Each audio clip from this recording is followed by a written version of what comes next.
আসসালামু আলাইকুম, সবাইকে স্বাগতম। এখন একেবারে নতুন একটি যাত্রা শুরু হচ্ছে। নতুন দেশ, নতুন অভিজ্ঞতা। এবার দেখতে যাচ্ছি শ্রীলঙ্কাকে। তো চলুন এবার আপনাদের সাথে নিয়ে একসাথে শ্রীলঙ্কা ঘুরে আসি। সেজন্য আমার সাথেই থাকুন।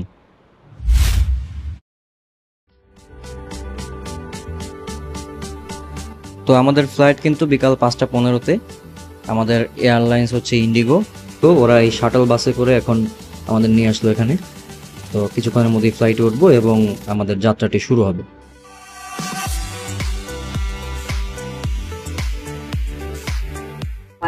Chennai is approximately 2 hours and 15 minutes away. Our aviators today are Captain Thagarajan and First Officer Simran, alongside our crew members Sunita, Joachim, Shah. Oxygen masks will fall automatically from এই মেঘগুলো এবং নিচে যে ভিউটা দেখা যাচ্ছে সবকিছু মিলিয়ে কিন্তু বিকালের আলোতে খুবই অসাধারণ লাগছে এবং অদ্ভুত সৌন্দর্য দেখা যাচ্ছে।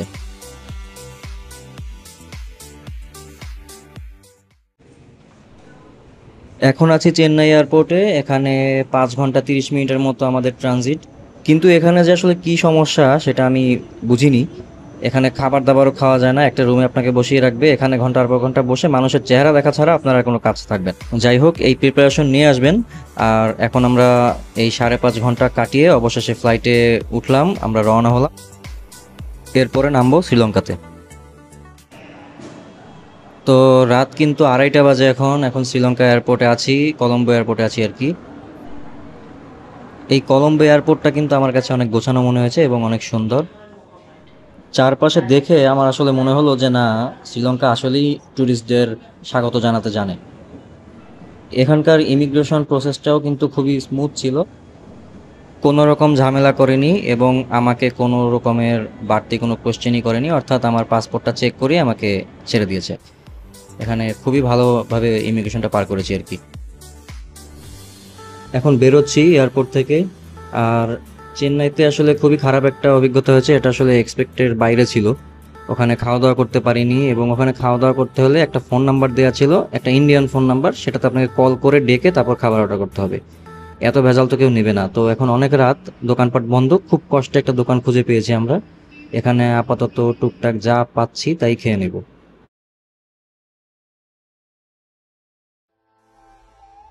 তো এখন কিন্তু খুব সকাল সকাল আমরা বের হয়ে গিয়েছি। এখন আমাদের গন্তব্য হচ্ছে নুয়ারা এলিয়া। তো নুয়ারা এলিয়া যেতে যেতে আমরা সাইট সিইং করবো, আশেপাশে যতগুলো জায়গা দেখার মতো আছে সেগুলো এক এক করে দেখে নেব। শ্রীলঙ্কায় জার্নি করার ক্ষেত্রে সব থেকে সুন্দর যে দৃশ্যগুলো চোখে পড়ে সেগুলো হচ্ছে এখানকার চারপাশে সবুজ পরিবেশ এবং কিছু কিছু জায়গায় ছোট ছোট গ্রামের মতো। তারপর হচ্ছে আপনার প্রচুর পরিমাণে চা বাগান এবং পাহাড়, ঝর্ণা, এগুলো দেখতে দেখতে আপনি যখন সামনের দিকে এগিয়ে যাবেন তখন অদ্ভুত এক ভালো লাগা কাজ করবে। আর একটা বিষয় জানিয়ে রাখি, সেটা হচ্ছে আমি কিন্তু শ্রীলঙ্কা এসেছি 4 রাত 5 দিনের জন্য। এই সময় নিয়ে আসলে কিন্তু মোটামুটি অনেকগুলো, অর্থাৎ ম্যাক্সিমাম স্পটই কিন্তু আপনি কভার করতে পারবেন। এখন এসেছি শ্রীলঙ্কার অন্যতম জনপ্রিয় একটি স্পাইস গার্ডেনে।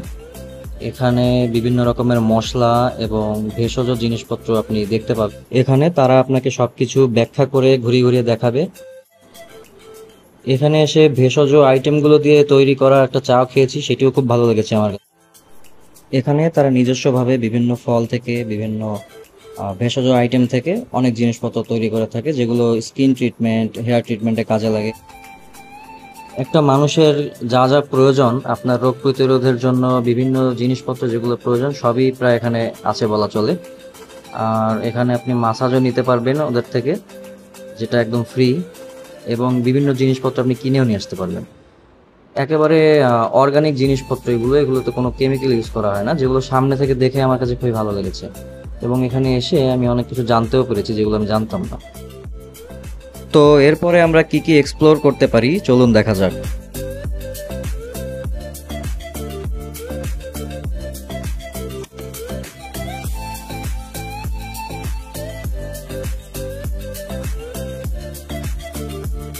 এখানে যাকে দেখতে পাচ্ছেন উনি হচ্ছেন হানিফ ভাই, ওনার নাম হচ্ছে হানিফ।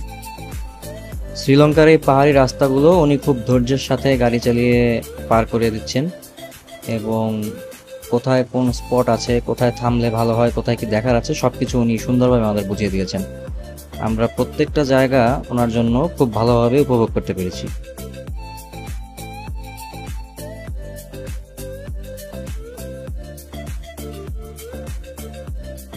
এখন আছি কাদুগান্নাওয়া অঞ্চলে। ব্রিটিশ আমলে এখানে পাহাড় কেটে রাস্তা তৈরি করা হয়েছিল। এখানকার সবচেয়ে বিখ্যাত জায়গা হচ্ছে কাদুগান্নাওয়া টানেল। এই টানেল দিয়ে ব্রিটিশ আমলে তারা যাতায়াত করতো এখানে আর কি। তো 1820 সালের দিকে ক্যান্ডি শহর এবং কলম্বো শহরকে একসাথে যুক্ত করার জন্য তারা এই জায়গাটি আসলে তৈরি করে থাকে।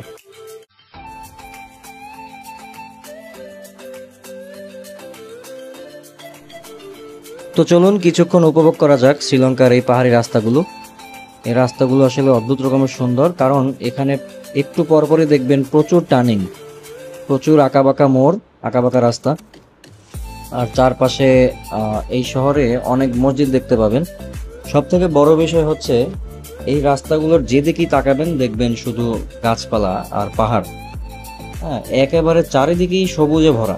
আপনি যেদিকেই তাকাবেন দেখবেন প্রচুর পরিমাণে গাছপালা নয়তো পাহাড়, যার জন্য এই সবুজ আঁকাবাঁকা রাস্তাগুলো যখন আপনি পার করে এগিয়ে যাবেন খুবই অসাধারণ একটা অনুভূতি হবে আপনার কাছে।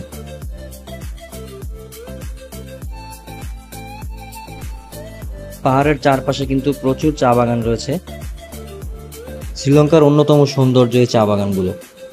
এখানকার ঠান্ডা আবহাওয়া এবং মাটির গুণাগুণের কারণে এদের চাগুলো এতটাই বিখ্যাত বিশ্বে। এদের সিলন টি বিশ্বে এক নামে চেনে সবাই। আর এদের চা খেয়েছি আমি, এদের চা আসলে অন্যরকম একটা স্বাদ পাওয়া যায়। শ্রীলঙ্কায় চা উৎপাদন শুরু হয় ব্রিটিশ আমলে, অর্থাৎ 1867 সালের দিকে। এই পাহাড়ি পথ, এই চা বাগান এবং এই ঠান্ডা আবহাওয়া, এটা যে সামনাসামনি কতটা সুন্দর, আল্লাহর সৃষ্টি যে কতটা সুন্দর হতে পারে এই রাস্তাগুলোতে এসে আমি বুঝেছি। এবং কিছুটা পথ পেরিয়েই দেখতে পাচ্ছিলাম যে ঠান্ডা বাতাস অনুভূত হচ্ছে। আর এখানে আমরা ব্রেক নিয়েছি, এই রেস্টুরেন্টে একটু ব্রেক নিলাম। এখানে হালকা চা কফি খেয়ে আমরা আবার রওনা হবো, একটু ফ্রেশ হয়ে আমরা আবার জার্নি করব। যেহেতু পাহাড়ি রাস্তা, টানা জার্নি করলে একটু ঘুম ঘুম ভাব আসতেও পারে। আর এমন একটা ভিউতে আসলে যদি এক কাপ চা বা একটু কফি না খাই, একটু যদি ফ্রেশ না হই, এটা আসলে বৃথা হয়ে যাবে। তাই এখানে 10 মিনিটের জন্য বিরতি নিলাম আমরা। এরপরে আমরা আবার সামনে রওনা হব।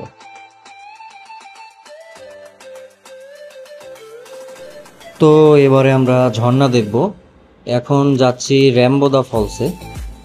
এই ঝর্ণাটি আসলে খুবই বিখ্যাত শ্রীলঙ্কাতে, এটা যদি না দেখেন তাহলে মিস করবেন। তো ঝর্ণা পর্যন্ত পৌঁছাতে আর কিছুক্ষণ লাগবে, আর অল্প কিছুক্ষণ লাগবে। আমরা আমাদের গাড়িটি সামনে পার্কিং করব, অর্থাৎ এখানে আমাদের গাড়িটা পার্ক করব। গাড়িটা পার্ক করার পরে আমরা কিছুটা পথ, অল্প সামান্য একটু পথ পায়ে হেঁটে আমরা এন্ট্রি নিব।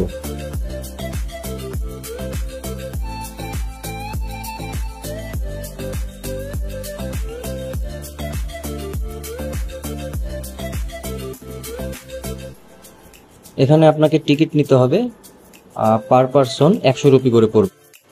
টিকিট কেটে তারপরে ঝর্ণার একেবারে কাছে গিয়ে ঝর্ণাটি উপভোগ করতে পারবেন।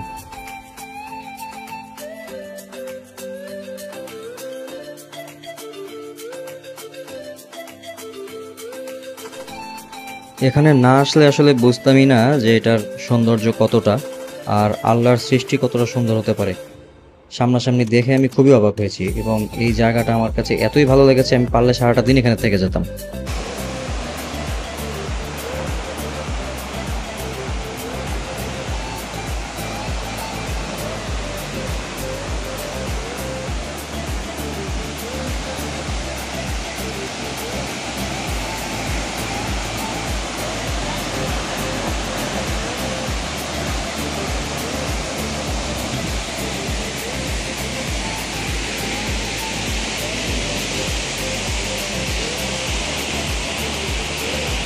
তো হাতে যেহেতু সময় সংক্ষেপ, আমাদের ফিরতে হবে।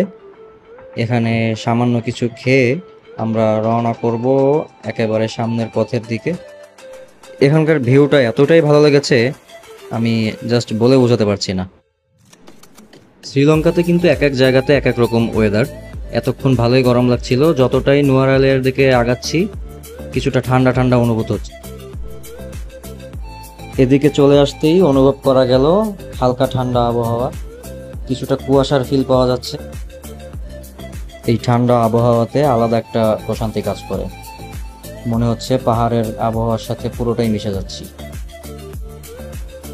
এখন শেষ বিকালে এই জায়গাটা এত সুন্দর লাগছে, আশপাশের গাছপালা, পাহাড়, ঠান্ডা পরিবেশ, এক কথায় অসাধারণ। দূরে দেখতে পাওয়া যাচ্ছে নুয়ারা এলিয়ার যত আবাসস্থল, হোটেল বলুন বা বাসা বলুন, যেটাই বলুন না কেন, ওরা আসলে এখানে এই জায়গাটা বলা চলে ইউরোপের ক্যাটাগরিতে তৈরি করে নিয়েছে। এখানে আসলে মনে হবে ইউরোপের কোনো একটা অঞ্চলে আপনি চলে এসেছেন।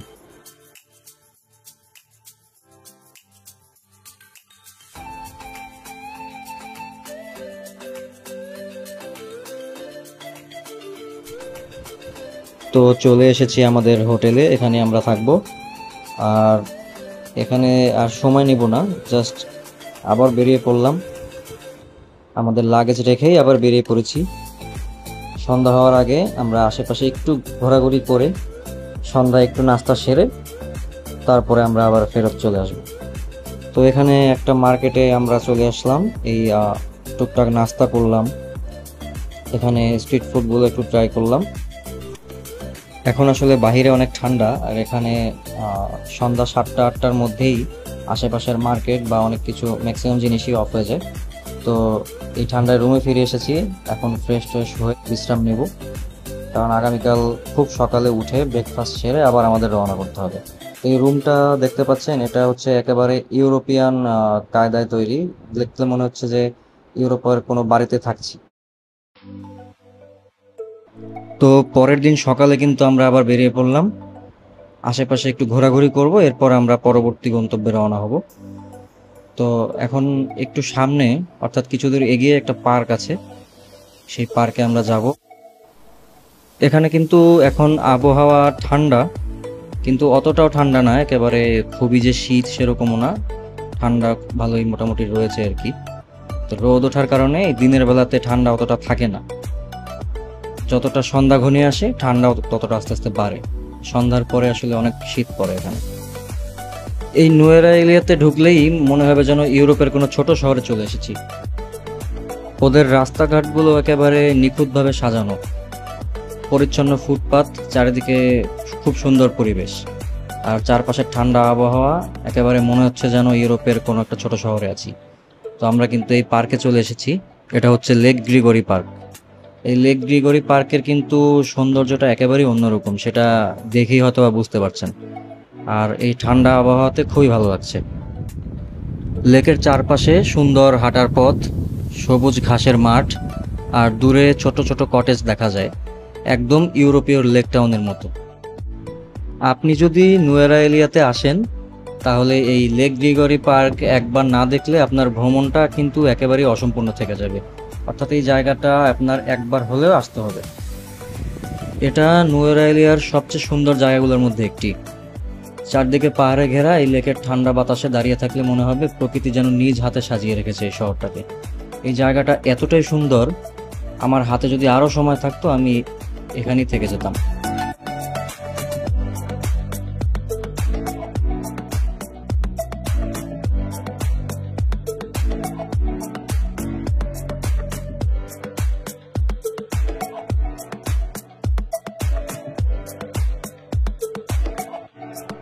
এই গ্রিগরি লেক বা লেক গ্রিগরি পার্ক নুয়েরা এলিয়ার একেবারে শহরের মাঝখানে অবস্থিত। এই লেকটি তৈরি করা হয়েছিল 1873 সালে। ব্রিটিশ গভর্নর স্যার উইলিয়াম গ্রিগরির সময় এই লেকটি তৈরি করা হয়, তার নামেই এই লেকটির নাম রাখা হয়েছে।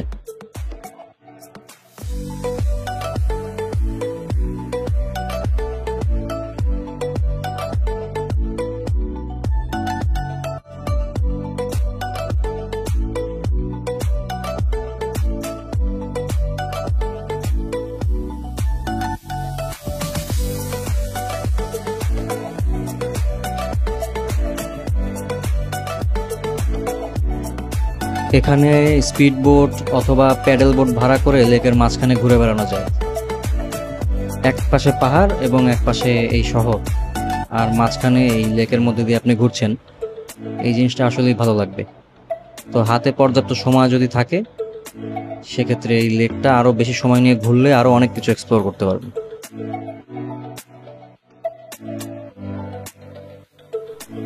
আমাদের পরবর্তী টার্গেট হচ্ছে ট্রেন রাইড। এই শ্রীলঙ্কার ট্রেন রাইড কিন্তু সারা বিশ্বে বিখ্যাত, কারণ এই শ্রীলঙ্কার যে সৌন্দর্য, এই ট্রেন জার্নিতে এই সৌন্দর্য আলাদাভাবে উপভোগ করা যায়। তো সেই টার্গেট নিয়ে আমরা এগোচ্ছি, আমরা এরপরে ট্রেনে উঠব। তো চলুন এরপর দেখা যাক কি হয়।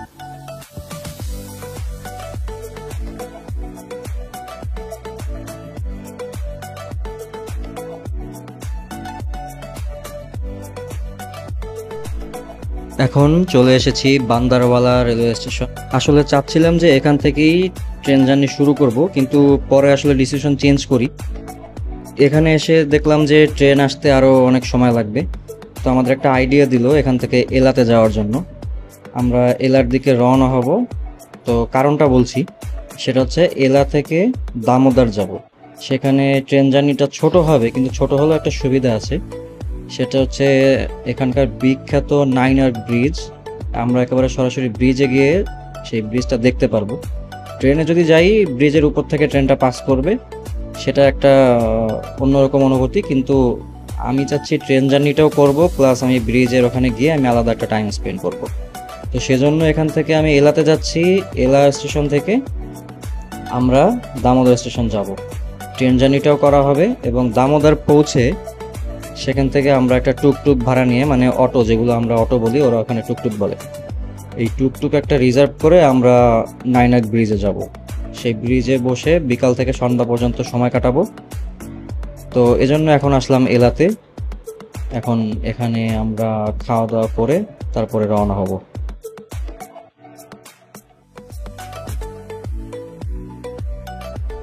তো এখানে এখন লাঞ্চ করব। শ্রীলঙ্কার বিখ্যাত খাবার চিকেন কোট্টু, সেই চিকেন কোট্টু এখন আমরা ট্রাই করব। তো ওরা কিন্তু রেডি করছে, অলমোস্ট রেডি। এই খাবারটা এখন আমরা খেয়ে দেখব। এবং চিকেন কোট্টুর সাথে একটা ফিশ ফ্রাইড রাইস নিলাম। তো চিকেন কোট্টু আসলে আমার কাছে বেশি ভালো লেগেছে, ওদের এই ট্রেডিশনাল খাবার, অর্থাৎ এখানকার ফেমাস খাবার। ওরা আসলে রুটি, চিকেন, ডিম, সবজি এগুলো একসাথে মিক্স করে অসাধারণ একটা ফ্লেভার তৈরি করে। এটা অবশ্যই ট্রাই করবেন। এখন আছি এলা রেলওয়ে স্টেশনে। 1890-এর দশকে ব্রিটিশ আমলে এই রেল স্টেশনটি তৈরি করা হয়। এখনও স্টেশনটি আগের মতোই ব্রিটিশ আর্কিটেকচার ও নাম ফলক ধরে রেখেছে। এটি ক্যান্ডি থেকে বাদুল্লা পর্যন্ত বিখ্যাত পাহাড়ি ট্রেন রুটের শেষের দিকের একটি স্টেশন।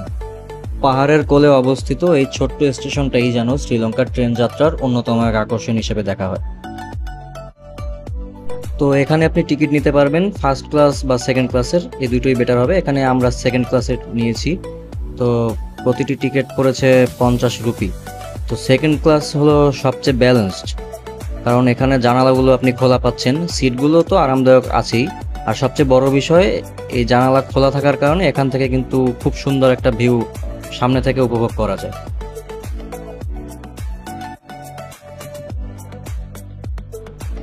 তো আমাদের ট্রেন কিন্তু চলে এসেছে, এখন আমাদের ট্রেনে ওঠার পালা। শ্রীলঙ্কায় আসলে কিন্তু ট্রেন জার্নি কোনোভাবেই মিস করা যাবে না, এটা কিন্তু অবশ্যই মাথায় রাখবেন। আর এই ট্রেনেই কিন্তু দেখা হয়ে গেল পপুলার ইউটিউবার এমডি ফিজের সাথে। তো যাই হোক, আমাদের জার্নি এখন শুরু হয়ে গিয়েছে, এখন জার্নিটা উপভোগ করার পালা। এখনই শুরু হয়ে গেল শ্রীলঙ্কার সবচেয়ে জনপ্রিয় এই ট্রেন জার্নি। এখন পাহাড়ের মধ্যে থেকে ছুটে চলেছি আমাদের পরবর্তী গন্তব্য।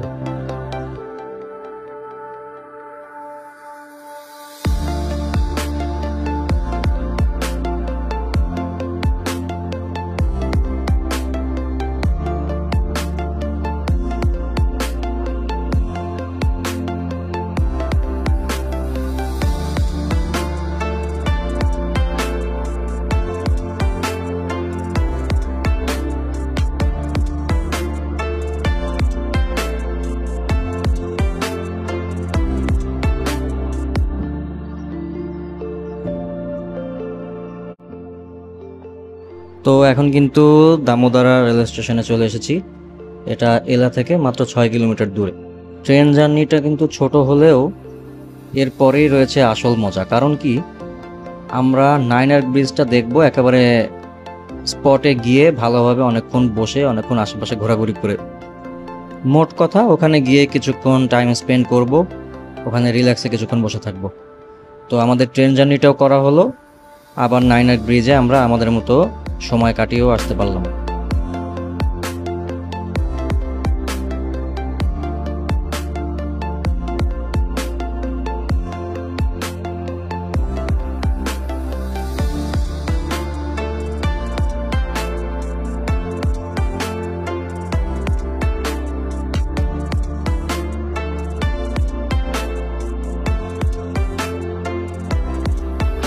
এখন এখান থেকে আপনি চাইলে টুকটুক নিতে পারবেন, অর্থাৎ এই অটো নিতে পারবেন, অটো নিয়ে আপনি সরাসরি নাইনাক ব্রিজে চলে যেতে পারবেন। আর আমার মনে হয় এটাই সব থেকে ভালো একটা প্ল্যান হবে। এভাবে ট্রেন জার্নি করে বাকিটুকু পথ আপনি টুকটুকে গিয়ে তারপর নাইনাক ব্রিজে আপনার নিজের মতো ছবি তুলবেন এবং ওখানে কিছুক্ষণ সময় কাটাবেন, আশেপাশে ঘুরবেন, এই কাজগুলো আপনি করতে পারেন, যেটা আপনি ট্রেন জার্নিতে পারতেন না। অর্থাৎ আমি যদি লম্বা ট্রেন জার্নিটা করতাম, আমি নাইনাক ব্রিজের উপর থেকেই যেতাম, কিন্তু এই ফিলটা আমি পেতাম না। তো আমার কিন্তু ট্রেন জার্নিও হলো, আবার আমি কিন্তু এখানে আলাদাভাবে নাইনাক ব্রিজে চলে আসলাম। নাইনাক ব্রিজে এসে এখানে এখন ছবি তোলা থেকে শুরু করে টুকটাক যা প্রয়োজন, অর্থাৎ আশেপাশে হাঁটাহাঁটি ঘোরাঘুরি সব কিছুই আমি আমার নিজের সময় নিয়ে করতে পারবো।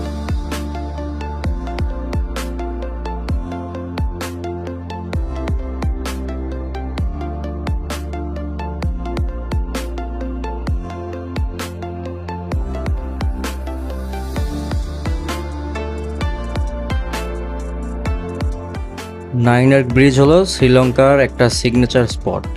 শ্রীলঙ্কা যদি আসেন এই জায়গাটা কিন্তু অবশ্যই দেখে যাবেন।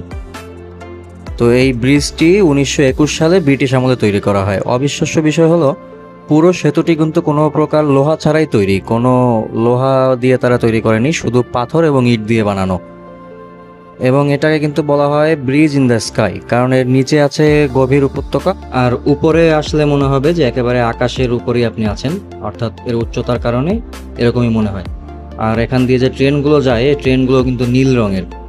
তো এই ভিউটা এত সুন্দর, এখান থেকে যখন ট্রেন যায় তখন এই পাহাড়ের মধ্যে দিয়ে নীল রঙের ট্রেনগুলো যাওয়ার যে আলাদা একটা ভিউ, সেই ভিউটা আপনার কাছে আরো ভালো লাগবে। ব্রিজের চারপাশে পাহাড়, চা বাগান আর মেঘে ঢাকা প্রকৃতি, পুরো জায়গাটাই যেন কোনো সিনেমার দৃশ্য। এটা কিন্তু শুধু শ্রীলঙ্কার না, পুরো বিশ্বের সবচেয়ে সুন্দর ট্রেন ব্রিজগুলোর একটা। তো এই জায়গায় বিকালে বসে বসে এই ভিউটা দেখা যে কত সুন্দর একটা অনুভূতি, সেটা আসলে এভাবে ভাষায় প্রকাশ করা যাবে না।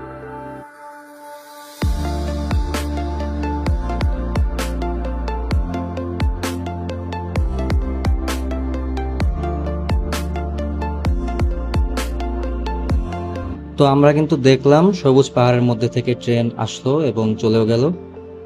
এই অসাধারণ ভিউটা কিন্তু এখানে না আসলে এভাবে দেখতে পারতাম না।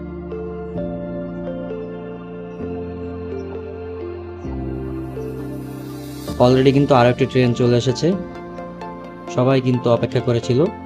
ট্রেনের হুইসেল শুনে সবাই কিন্তু এখন ট্রেনের দিকে মনোযোগী হয়েছে।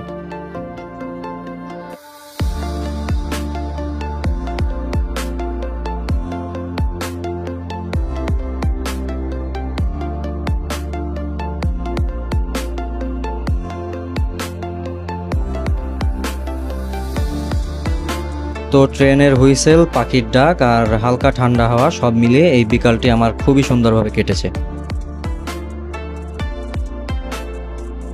এখন আবারও ফিরে যাচ্ছি এলাতে।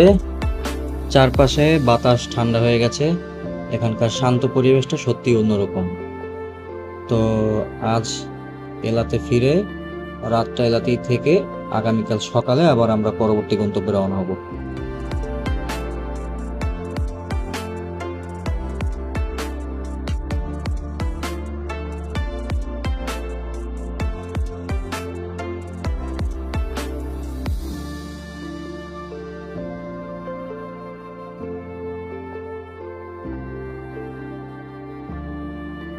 চলে এলাম হোটেলে, এখানে ফ্রেশ হব। ফ্রেশ হয়ে তারপরে কিছুক্ষণ পরে বের হয়ে রাতের খাবারটা সেরে নিব। হোটেলের রুমটা আমার কাছে খুবই ভালো লেগেছে, একেবারে গোছানো পরিপাটি, যেমন চেয়েছিলাম সেরকমই পেয়েছি।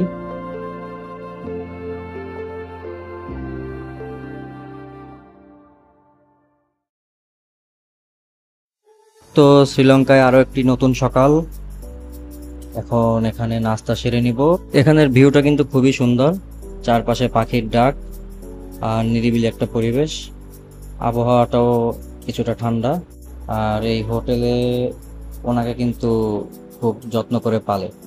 তো যাই হোক, আমরা নাস্তাটা সেরে নিলাম, এরপর আবার আমরা রওনা হলাম সামনের দিকে। আমাদের পরবর্তী গন্তব্য হচ্ছে মিরিসা। পাহাড়ের কোলে থাকা এলা ছেড়ে এবার এগিয়ে চলেছি সমুদ্রের পথে। তো শ্রীলঙ্কায় কিন্তু এক এক জায়গায় এক এক রকম ওয়েদার, সেটা কিন্তু আমি আগেও বলেছিলাম যে নুয়ারা এলিয়াতে ঠান্ডা ছিল, এলাতে কিছুটা ঠান্ডা, এবং মিরিসার পথে যেতে যেতে কিন্তু কিছুটা গরম অনুভূত হচ্ছে। তো যেতে পথে আমরা এই জায়গাটিতে থামলাম। এটা হচ্ছে শ্রীলঙ্কার বিখ্যাত রাবানা ওয়াটারফল। এটা শ্রীলঙ্কার অন্যতম বিখ্যাত জলপ্রপাত। প্রায় 25 মিটার উঁচু থেকে এখানে পানি ঝরে পড়ছে পাহাড়ের গা বেয়ে। স্থানীয়দের কাছে এই জায়গার সাথে জড়িয়ে আছে রামায়ণের কাহিনী, অর্থাৎ শোনা যায় রাবণ নাকি এখানেই সীতাকে লুকিয়ে রেখেছিল। তো যাই হোক, এখানের সৌন্দর্যটা কিন্তু অন্যরকম। এখানের সৌন্দর্যটা একেবারে আলাদা, যার জন্য সবাই এখানে দাঁড়িয়ে এই জায়গাটা উপভোগ করে। এখানে কিন্তু রোদের আলোয় পানির ফোঁটাগুলো খুবই ঝলমল করে, মনে হয় যেন রংধনু নেমে এসেছে পাহাড় থেকে। এখানে আসলে একটু সাবধানতা অবলম্বন করবেন, কারণ জায়গাটা কিন্তু খুবই পিচ্ছিল, তবে ছবি তোলার জন্য খুব সুন্দর একটি স্পট। এখানে আসলে জলপ্রপাতের শব্দ, পাখির ডাক এবং বাতাসের শোষো শব্দ সব মিলিয়ে এক শান্ত এবং জীবন্ত পরিবেশ উপভোগ করা যায়। এর পাশে কিন্তু আছে ছোট ছোট দোকান, যেখানে নারিকেল পানি, বিভিন্ন রকম ফল এবং শ্রীলঙ্কার বিভিন্ন রকমের খাবার এখানে পাওয়া যাবে। সব মিলিয়ে চারপাশের পরিবেশটা খুবই সুন্দর লাগছিল।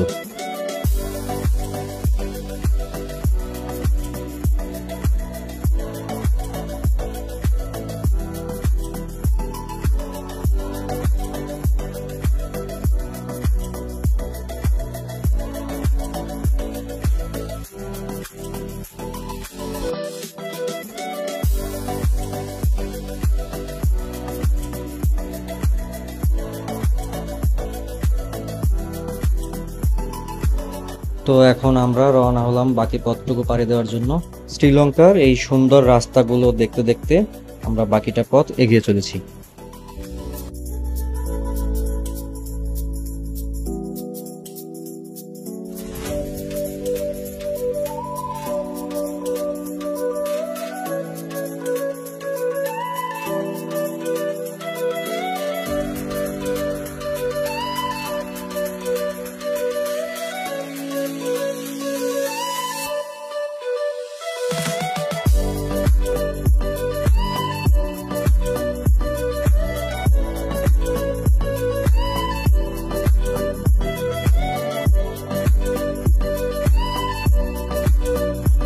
এখানে কিন্তু শ্রীলঙ্কার বিখ্যাত একটা দধি আছে, অর্থাৎ কার্ড যেটাকে বলে।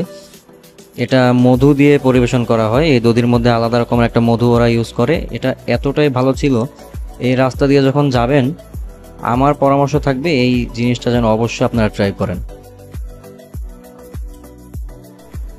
এখন এগিয়ে যাচ্ছি হাইওয়ে ধরে।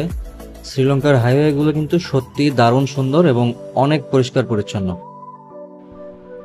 শ্রীলঙ্কার হাইওয়েকে অনেকেই বলে থাকে দক্ষিণ এশিয়ার সবচেয়ে সুন্দর হাইওয়ে। দুই পাশে নারিকেল গাছ, পাহাড়, সবুজ চা বাগান, ধানক্ষেত, এগুলো কিছুক্ষণ পরপরই দেখতে পাবেন। এই রাস্তাগুলো আসলে অন্যরকম সুন্দর। এখানে কিছু কিছু সাইডে আসলে জঙ্গলের সাথে রাস্তার কানেকশন রয়েছে।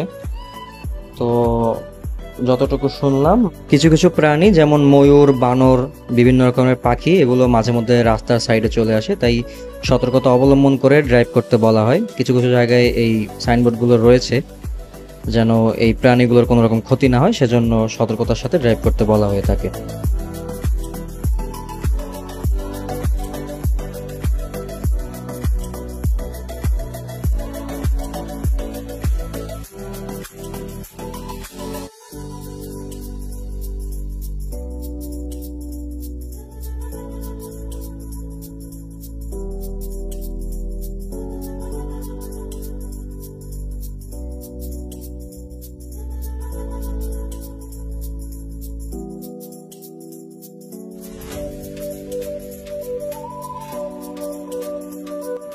শ্রীলঙ্কায় এসে সব থেকে সুন্দর যে দৃশ্যটা দেখলাম সেটা হচ্ছে এখানকার স্কুলের স্টুডেন্টরা, অর্থাৎ এই ছোট ছোট বাচ্চারা কিন্তু ট্রাফিক কন্ট্রোল করছে। ওদের স্কুল ছুটি হয়ে গিয়েছে, তো স্কুলের স্টুডেন্টরা যত সুন্দরভাবে রাস্তা পার হতে পারে এজন্য কিন্তু ওরা নিজেরাই প্রশিক্ষণ নিয়ে ওইভাবে ট্রাফিক কন্ট্রোল করছে।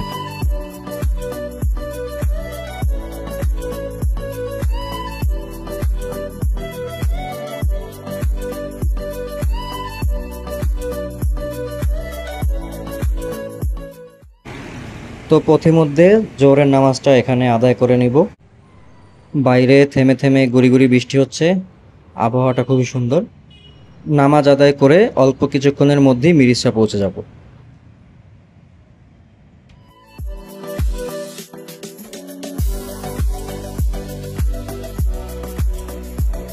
এখানে কিন্তু থেমে থেমে বৃষ্টি হচ্ছে কিছুক্ষণ পরপরই, আবহাওয়াটা সুন্দর। আমরা কিন্তু মিরিসাতে চলেও এসেছি।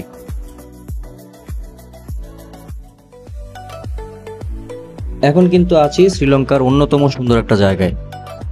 এটা মিরিসা বিচের একেবারে সাথেই কোকোনাট ট্রি হিল নামে পরিচিত। বৃষ্টির কারণে রাস্তাটি একেবারে কাদায় ভরে গিয়েছে, এখানে খুবই সতর্কতার সাথে প্রত্যেকটা স্টেপ ফেলতে হবে।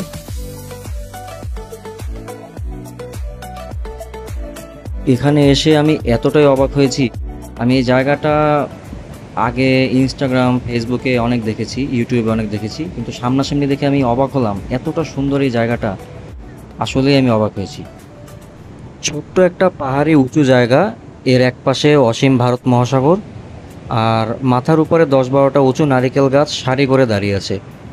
আর বৃষ্টি হওয়াতে অবশ্য ভালোই হয়েছে, এই ভিউটা আরও বেশি সুন্দর লেগেছে আমার কাছে এই বৃষ্টির এই ওয়েদারের কারণে। সূর্যোদয় আর সূর্যাস্ত এই দুটো সময়েই জায়গাটা অবিশ্বাস্য রকমের সুন্দর লাগে। আর বৃষ্টিতে যে কতটা সুন্দর লাগে তা তো দেখতেই পাচ্ছি। নিচে ঢেউয়ের শব্দ, চারপাশে ঠান্ডা রকমের একটা বাতাস। মেঘলা ঠান্ডা আবহাওয়াতে এমন একটা বিকাল, এত সুন্দর এই ভিউ অন্য কোথাও পাওয়া যেত বলে মনে হয় না।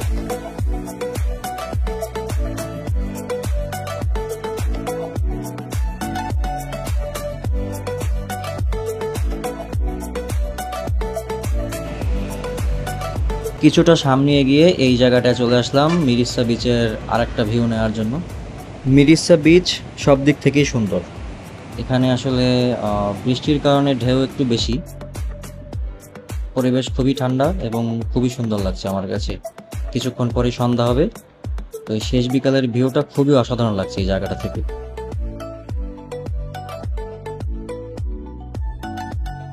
মিরিসা বিচের মাঝখানে একটা ছোট্ট পাহাড় দেখা যায়, পাহাড়টাকে বলা হয় প্যারট রক। তো এই প্যারট রকে কিন্তু আপনি যেতে পারবেন, তবে আবহাওয়া কিরকম সেটা বিবেচনা করে যেতে হবে। তবে প্যারট রক বলুন বা মিরিসা বিচ বলুন, যেটাই বলুন, প্রত্যেকটা জায়গায় কিন্তু সুন্দর।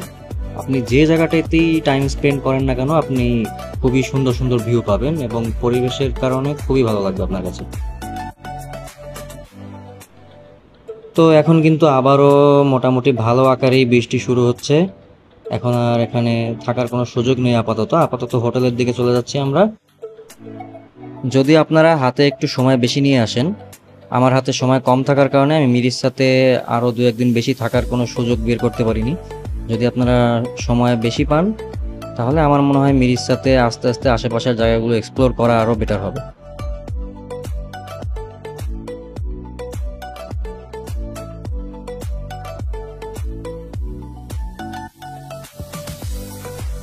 এখন চলে এসেছি কোরাল বিচ রিসোর্টে। আজ এখানেই থাকবো, একেবারে সমুদ্রের সাথেই আমাদের রুমটা। এই জায়গাটা খুবই সুন্দর লাগছে আমার কাছে। এই হচ্ছে এই রুমটা যেরকম সুন্দর, এই রুমের বাইরের ভিউটা আরও সুন্দর, সেটা দেখাচ্ছি। তো এই রুমটা খুবই ভালো পেয়েছিলাম, যার জন্য বাইরের ভিউটা আরও বেশি উপভোগ করতে পারবো বলে মনে হয়।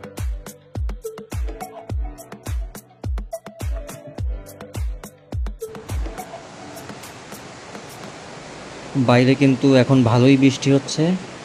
আমি এখানে এসে বাইরে তাকিয়ে জাস্ট অবাক, এত সুন্দর একটা ভিউ এখান থেকে আসছে।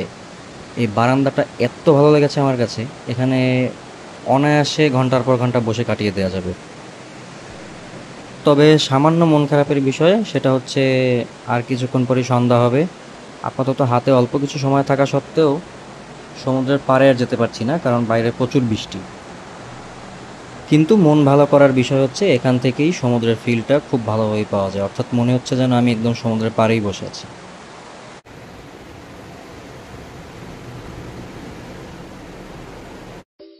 তো শ্রীলঙ্কায় আজ চতুর্থ দিন। আমাদের হোটেলের সামনেই এই রেস্টুরেন্টে আমরা এখন ব্রেকফাস্ট করব। এই সকালটা একেবারেই ভিন্ন, না আছে কোনো ভিড়, না আছে কোনো শব্দ, শুধু সমুদ্র, সুন্দর আবহাওয়া আর শান্তিতে সময় কাটানোর সুযোগ। সকালে ঘুম থেকে উঠে এত সুন্দর একটা ভিউ দেখাটা সত্যি একেবারে, মানে কি বলবো, জাস্ট একেবারেই আলাদা একটা বিষয়। এখানে আসলে খাওয়া দাওয়াটা বড় বিষয় না, তার থেকে বড় বিষয়টা হচ্ছে এই যে দৃশ্যটা দেখতে দেখতে কফি খেতে পারছি, এটাই সবচেয়ে বড় তৃপ্তি। এখন বুঝলাম যে আলহামদুলিল্লাহ শ্রীলঙ্কা আসাটা সার্থক।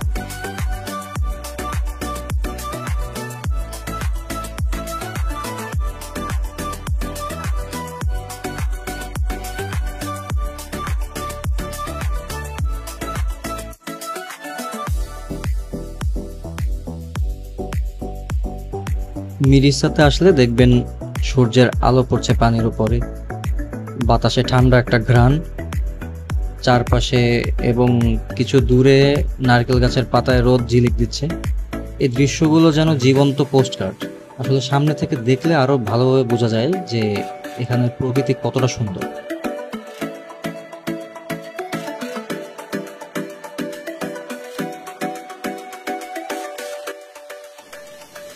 তো এখন আমরা রিসোর্ট থেকে চেক আউট করে বেরিয়ে যাচ্ছি। আসলে এখান থেকে যেতে ইচ্ছা করছে না, কিন্তু হাতে যেহেতু সময় নেই, অন্য জায়গাতেও যেতে হবে।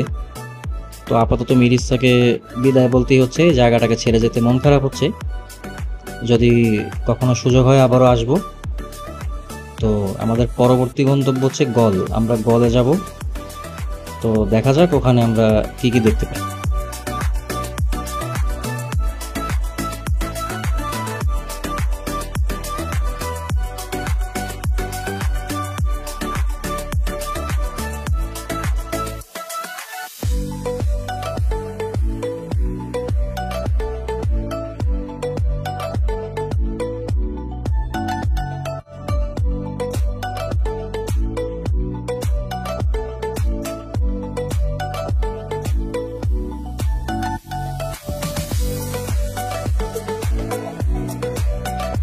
এই যে জায়গাগুলো দেখতে পাচ্ছেন, এখানে কিন্তু বিভিন্ন অ্যাক্টিভিটিস করা যায়। এখানে আপনি সার্ফিং, স্নরকেলিং, ফিশিং ট্রিপ এবং অন্যান্য আরো টুকিটাকি ছোটখাটো অ্যাক্টিভিটিস করতে পারবেন। এছাড়া ছোট ছোট বোট নিয়ে ঘুরে বেড়াতে পারবেন, স্পিড বোটে ঘুরতে পারবেন। তো এখানে আসলে উপভোগ করার অনেক জায়গায় রয়েছে। সত্যি বলতে মিরিসা ছেড়ে এখন আমার যেতে ইচ্ছা করছে না, কিন্তু যেতে হচ্ছে। যাই হোক, আমরা কিছুক্ষণ পরে যখন গলে পৌঁছাবো, সেখানে কি কি দেখা যায় সেজন্য আমি অনেক এক্সাইটেড। শ্রীলঙ্কায় আসলে দেখার শেষ নেই। আপনি এক জায়গা থেকে আরেক জায়গা যাবেন, যতটা পথ পিছনে ফেলবেন সামনের পথগুলো ততটাই সুন্দর মনে হবে।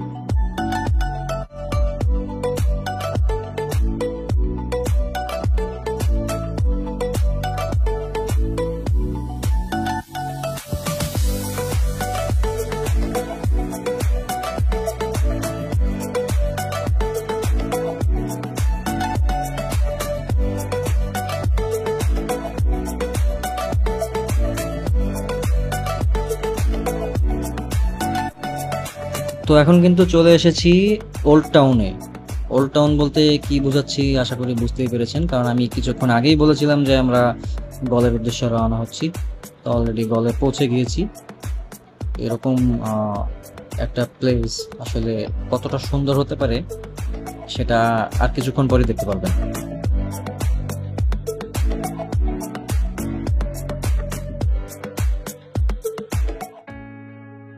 তো এই জায়গা কিন্তু অনেক পুরনো, এটা কিন্তু ইউনেস্কো ওয়ার্ল্ড হেরিটেজ সাইট হিসেবে স্বীকৃত। গল সবচেয়ে বেশি পরিচিত এই গল ফোর্টের জন্য, যা 1600 শতকে পর্তুগিজরা তৈরি করেছিল বলে জানা গেছে, আর পরে ডাচ আর ব্রিটিশরা এটি রক্ষা করেছে। তো এর অর্থ হচ্ছে এক সময় ব্রিটিশরা এখানে শাসন করেছিল এবং তার আগে ডাচরা এখানে আধিপত্য বিস্তার করে গেছে। তো আমরা কিন্তু এখন আছি গলের একটা ঐতিহ্যবাহী শহরে। এটাকে আসলে গল ফোর্ট বলা হয়। এই প্রাচীরের অপর প্রান্তে যদি একটু দেখাই, ওখানে কিন্তু গল স্টেডিয়াম দেখা যাচ্ছে। এই গল স্টেডিয়াম ক্রিকেট লাভাররা অবশ্যই চিনে থাকবেন, এটা নিয়ে বিস্তারিত আর কিছু না বললেও আমার মনে হয় চলে, কারণ আপনারা সবাই এটা কম বেশি চিনেন। এটা কিন্তু শ্রীলঙ্কার অন্যতম এক ঐতিহাসিক শহর। এর একদিকে নীল সমুদ্রের ঢেউ, অন্যদিকে শত বছরের পুরনো ইউরোপীয় স্থাপত্য দেখতে পাবেন। এই শহরে ঘুরে বেড়াতে গেলে মনে হবে সময় যেন পুরনো জায়গায় ফিরে গেছে।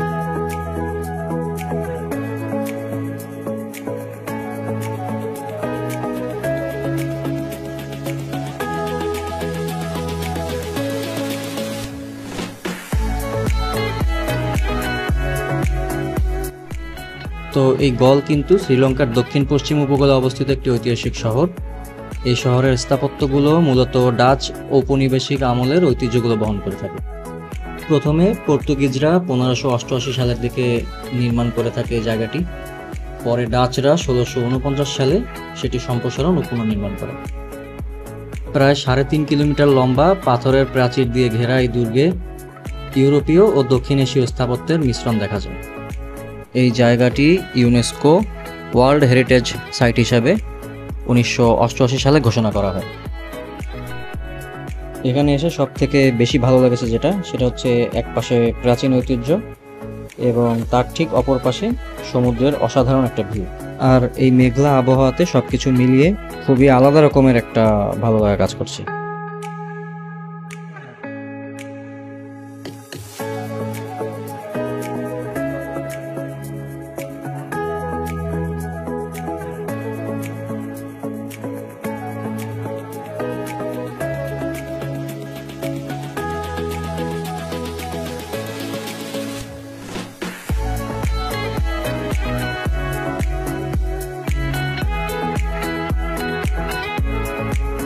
এটা হচ্ছে এখানকার মুন গ্যালারি। তো বিভিন্ন রকমের ইতিহাস কিন্তু এখানে ফুটে উঠেছে। গল ক্লক টাওয়ারের ঠিক পাশেই অবস্থিত এই জায়গাটি। এখান থেকে হেঁটে গেলে মনে হয় যে পুরনো ইতিহাসে ফিরে গেছি।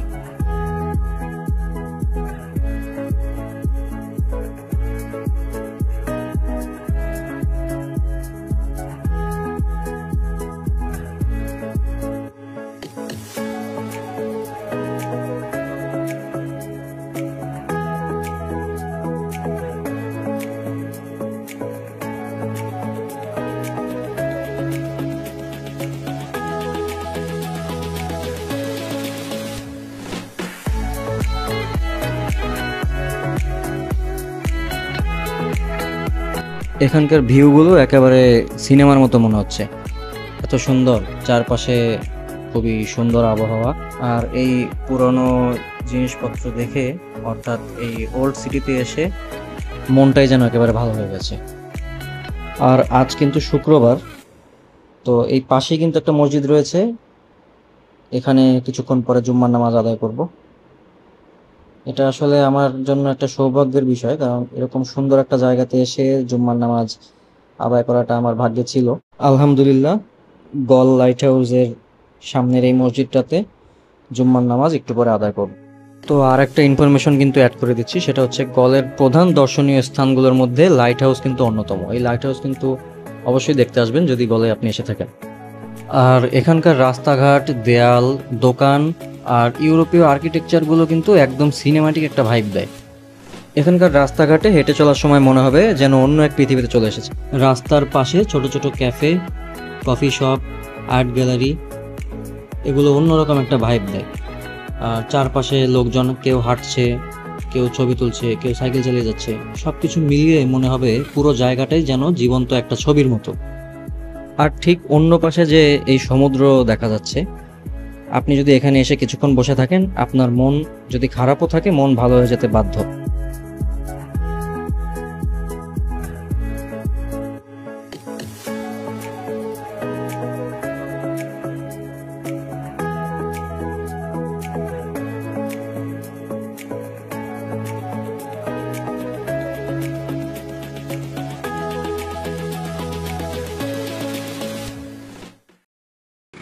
তো এরই ফাঁকে কিন্তু জুম্মার নামাজ আদায় করে নিয়েছিলাম। নামাজ এখন শেষ হয়ে গিয়েছে। মুসল্লিরা কিন্তু এখন নামাজ শেষ করে একে একে বেরোচ্ছেন। এখন কিছুক্ষণ চারপাশটা আরো একবার ঘুরে দেখব। এই জায়গাটা যতই হেঁটে বেড়াচ্ছি ততই মনে হচ্ছে যেন আমার সময়গুলো খুবই ভালো যাচ্ছে। এখানকার পুরনো স্থাপনাগুলো এবং চারপাশের এই পরিচ্ছন্ন সুন্দর গোছানো রাস্তাঘাট এবং অপর পাশে সমুদ্র দেখতে দেখতে সময় যে কখন কেটে যাবে বুঝতেই পারবেন না।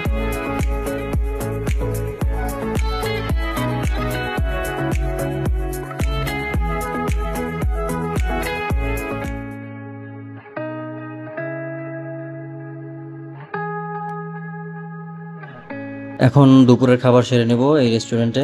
সমুদ্র দেখতে দেখতে দুপুরের খাবারটা এখানে সেরে নেব। এই সাইডে খেতে বসে আসলে খুবই সুন্দর একটা অনুভূতি আছে, কারণ এখান থেকে সমুদ্র দেখতে দেখতে লাঞ্চ করার যে বিষয়টা, এটা সত্যিই অন্যরকম।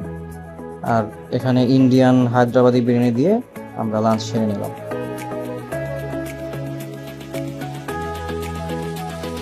তো এখন গল থেকে আমরা বের হয়ে যাচ্ছি। আমাদের পরবর্তী গন্তব্য হবে কলম্বো, অর্থাৎ আমরা কলম্বো গিয়ে রাতটা ওখানেই থাকবো। তো চলুন আমরা বাকি পথটুকু উপভোগ করি।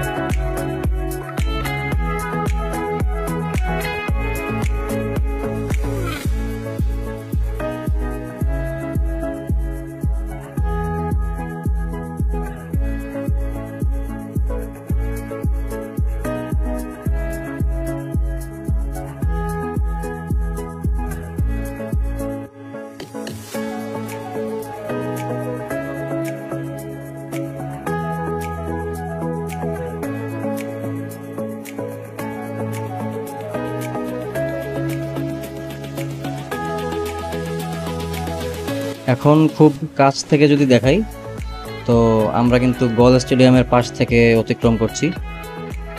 এই স্টেডিয়ামটি কিন্তু সমুদ্রের একদম পাশেই। এটা তৈরি হয়েছিল অনেক আগে, অর্থাৎ 1876 সালে। বর্তমানে কিন্তু এটা শ্রীলঙ্কার অন্যতম বিখ্যাত একটা ক্রিকেট ভেন্যু। তো আমরা কিন্তু শ্রীলঙ্কার হাইওয়ে ধরে আবারও এগিয়ে চলেছি। ওদের হাইওয়েগুলো কিন্তু সত্যি অবিশ্বাস্য রকমের সুন্দর। যেগুলো চোখে পড়ে এখানে তা হচ্ছে এই রাস্তাঘাটগুলো একদম ঝকঝকে পরিষ্কার, ট্রাফিক নিয়ম সবাই মেনে চলে, এমনকি হাইওয়ের পাশে ছোট ফুলের বাগান পর্যন্ত দেখা যায়। এ কারণেই বলা হয় শ্রীলঙ্কার হাইওয়ে শুধু একটি রাস্তা নয়, এটা তাদের দেশের সৌন্দর্য আর শৃঙ্খলার প্রতীক। দেখতে দেখতে কিন্তু কলম্বোতে আমরা চলে এসেছি। এখন আশেপাশে দেখার মতো কি কি আছে সেগুলো আমরা এক্সপ্লোর করব।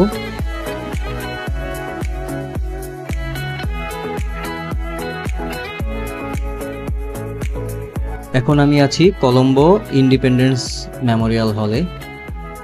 এই জায়গাটা শুধু একটা স্থাপনা নয়, এটা শ্রীলঙ্কার স্বাধীনতার প্রতীক, যেখানে ইতিহাস আর স্থাপত্য একই সাথে দাঁড়িয়ে আছে।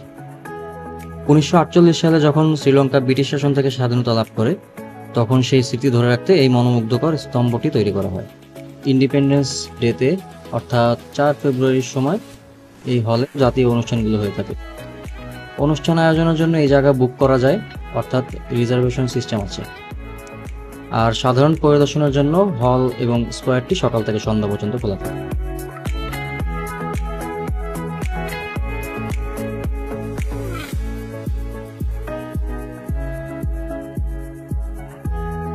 তো দেখার কিন্তু আরো অনেক কিছু বাকি আছে। এরপরে কোথায় কোথায় এক্সপ্লোর করা যায় দেখতে থাকুন।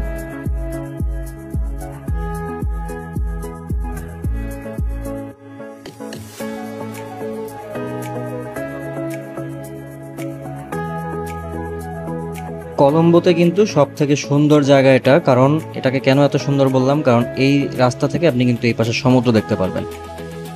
কলম্বোতে থাকলে কিন্তু এইখানেই সবাই এসে বিকালে বসে থাকে। একেবারে রাস্তার পাশে বসেই আপনি সমুদ্র দেখতে দেখতে চা খাচ্ছেন, এটা কিন্তু অন্যরকম এক অনুভূতি। এবং আমরা কিন্তু এখন চা খাওয়ার জন্যই বলা যায় এই সাইডে এসেছি। তো এখানে আমরা এখন চা খেয়ে নেব। এখানে চা এবং অন্যান্য টুকিটাকি স্ট্রিট ফুড আপনি পাবেন। বিকালে এবং সন্ধ্যার পরে স্ট্রিট ফুড খাওয়ার জন্য অথবা সমুদ্র দেখতে দেখতে চা খাওয়ার জন্য কিন্তু এই সাইডটা খুবই বিখ্যাত।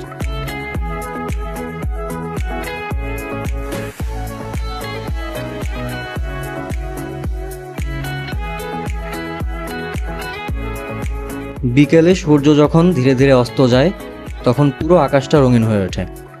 কমলা, লাল আর গোলাপি এক আলোয় কলম্বোর সাগর পাড় যেন এক সিনেমাটিক দৃশ্য তৈরি করে।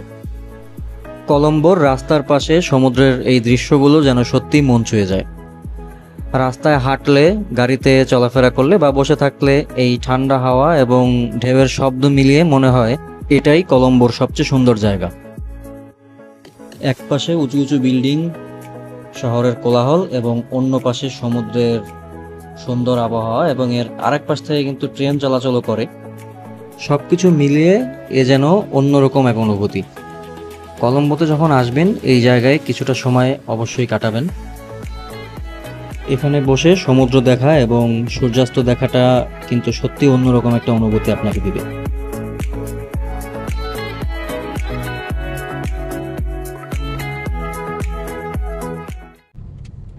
এখন এদিকে কিন্তু মাগরিবের নামাজের সময় হয়ে গিয়েছে। তো আমরা এখন আছি পেট্টা মার্কেট এরিয়াতে। এখানে কিন্তু একটা ফেমাস মসজিদ আছে, সেখানে মাগরিবের নামাজ পড়ার উদ্দেশ্যে এখানে আসা। এদিকে কিন্তু প্রচুর ভিড় হয়, প্রচুর মানুষজন থাকে সবসময় মার্কেটের আশেপাশের এরিয়াতে। তো গাড়ি পার্ক করতে সমস্যা হতে পারে, গাড়ি একটু দূরে রেখে আসার চেষ্টা করবেন। তো আমি কিন্তু এখন জামিউল আলফার মসজিদের সামনে আছি। এটা কিন্তু খুবই বিখ্যাত একটা মসজিদ শ্রীলঙ্কাতে, অর্থাৎ কলম্বোতে। লাল সাদা রঙের এই দৃষ্টিনন্দন ডিজাইনের জন্য এই মসজিদটা বিখ্যাত। এটা পেট্টাতে সেকেন্ড ক্রস স্ট্রিটে অবস্থিত। তো দিনে কিন্তু প্রায় সবসময় এখানে পর্যটক আর স্থানীয়দের ভিড় থাকে। তো আলহামদুলিল্লাহ আমি মাগরিবের নামাজ এখানে পড়ার সৌভাগ্য পেলাম। আমার ইচ্ছা ছিল শ্রীলঙ্কায় আসলে আমি এখানে নামাজ আদায় করব। আলহামদুলিল্লাহ আমি এখানে আসতে পেরেছি এবং মাগরিবের নামাজের সময় আমি এখানে উপস্থিত থাকতে পেরেছি। এটা কিন্তু 100 বছরের কম পুরনো একটা মসজিদ এবং আর্কিটেকচারটা খুবই ইউনিক ছিল। খুবই সুন্দরভাবে মসজিদটা তৈরি করা হয়েছে, দেখতে খুবই ভালো লাগে। তো এখন সন্ধ্যার পরে গাড়ি নিয়ে চারপাশের রাস্তাঘাটে একটু ঘোরাঘুরি করলাম। রাতের বেলায় কিন্তু কলম্বো সিটিটা অন্যরকম লাগে, চারপাশের এই রাস্তাঘাটে ঘুরতে অন্যরকম একটা আমেজ পাওয়া যায়। তো সন্ধ্যাটা এভাবেই কাটালাম, কিছুক্ষণ সময় কাটিয়ে এরপরে ডিনার সেরে নিব।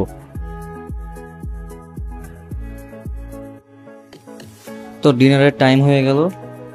এখানে বসে খাওয়া দাওয়া করতে করতে চিন্তা করলাম যে এটাই কিন্তু শ্রীলঙ্কাতে আমার লাস্ট ডিনার। মনটা অনেকটা ভারী হয়ে গেল, কারণ এই দেশটা যেন নিজের মতো হয়ে গেছিল এই কয়দিনে। শ্রীলঙ্কার এই সফরটা সত্যিই মনে রাখার মতো ছিল। তো আগামীকাল সবকিছু ফেলে ফিরে যেতে হবে, এটাই যেন এক রকমের কষ্ট দিচ্ছে। অল্প কিছু দূর সামনেই এই হোটেলে চলে আসলাম। তো আমাদের এই হোটেলটাও কিন্তু খুবই সুন্দর ছিল। এখানে আজ থেকে কাল খুব সকাল সকাল উঠে আবার রওনা করতে হবে এয়ারপোর্টের উদ্দেশ্যে।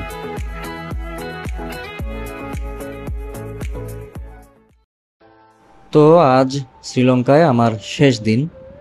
মনটা একদিকে খুশি, কারণ এত সুন্দর একটা দেশ ঘুরে দেখার সুযোগ পেয়েছি আলহামদুলিল্লাহ।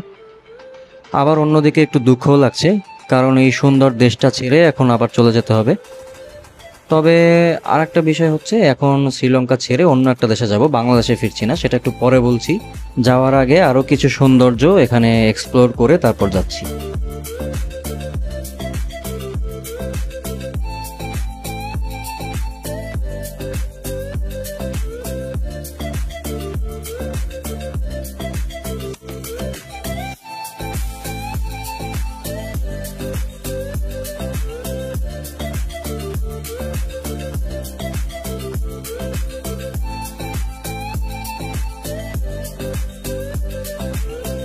তো যাওয়ার পথে কিন্তু কলম্বো স্টেডিয়াম অর্থাৎ প্রেমাদাসা স্টেডিয়ামের সামনে একটু দাঁড়িয়ে স্টেডিয়ামটা দেখে নিলাম। কলম্বোর সবচেয়ে বড় ক্রিকেট স্টেডিয়াম এটি, যেখানে শ্রীলঙ্কার ক্রিকেট ইতিহাস গড়ে উঠেছে।